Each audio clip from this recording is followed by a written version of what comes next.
Brooklyn Independent Television. Continuing on the theme of service, in Park Slope, a historic church has joined forces with a popular restaurant to create the Sandy Relief Kitchen. We visited the church where a group of volunteers were busy preparing hot meals and collecting canned goods for delivery to Brooklyn residents in the hardest hit Sandy zones. Reporter Fred Brown was on site at the church to lend a helping hand.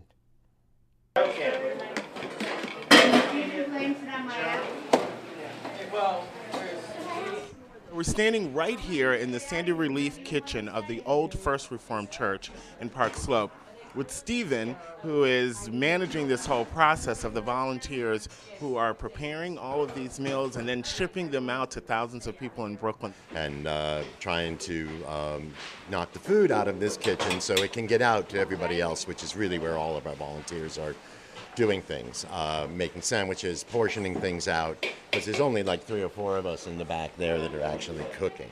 Can I get the mushrooms, please? Ah, you got it. Thank you, honey. For me, it's actually, I think, a great opportunity to get in, and like I said, there it was, the opportunity to actually contribute in a way that normally when one of the disaster like this happens, you're not on the spot enough to do it. And it's really the first time that I've been able to do something like that for as long as we've been doing this now, because the need's still there. You know, we do hear from people coming back that it's still a mess and that there's still people who aren't getting hot food, and that, you know, when we send this out there, it's very much appreciated. Our stores still not open. There are groceries that can't be delivered. There are people who cannot get to the food they need to feed their families. And there are buildings and burners and boilers and electric heaters and furnaces that are not working. So that camera is full and ready to get out of here, right? Well, right after the storm, on November 1st, my friends and I decided we had to respond in some way, do what we could to help out. Realized very quickly that people were going to need food and hot drinks and sandwiches and things. And I own a restaurant, and we were able to do that. So we set up in the backyard at Two Boots on our outdoor patio. We set up some tents, and we just started cooking food.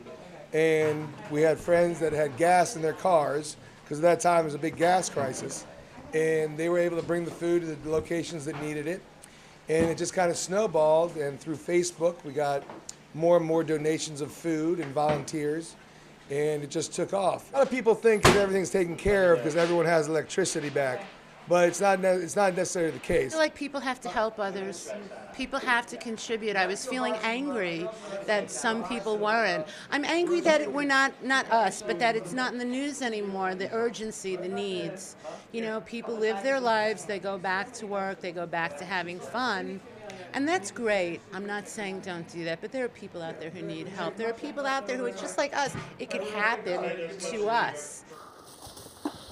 And it's that stark reality that motivated Pastor Daniel Meter to team up with Two Boots Restaurant in Park Slope by opening up the doors of his church as a sanctuary for volunteers and also the main operational facility for the kitchen.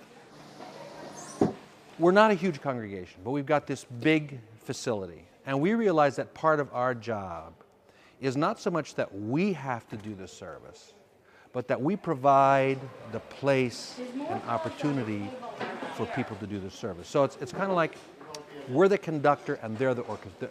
The congregation's the conductor, and all these people from whatever race, religion, they're the orchestra. So basically, I think to date, the numbers now are almost 100,000 that we've served since the storm. And on the days that we serve, that we're open, we have locations in sort of 5 areas. So we do 4 or 5 areas. And we're serving between 850 to, I'd say, 1,100 hot meals. Today, our numbers are even more than that. I think I have to do the final count, but maybe around 1,200 or 1,300. And so what's really important is you have a clear method. You know, we call them the day before, say like, how much food do you think you're going to need? But that might change, right? Every day, look, we've had the mayor try to close down some of these sites. It's been really hard for our site leaders. And I've been talking to them for 70 days. You know, so they know the Hurricane Sandy Relief Kitchen, like when we say we're going to deliver food, we're going to. Well, I think the Day of Service is a wonderful thing. I feel inspired by our President and First Lady that they would support such a thing, particularly around Martin Luther King. We should probably make more days like this. If they're feeling hopeless, what I know about this borough and the people in it is that help is on the way. For Brooklyn Review, I'm Fred Brown.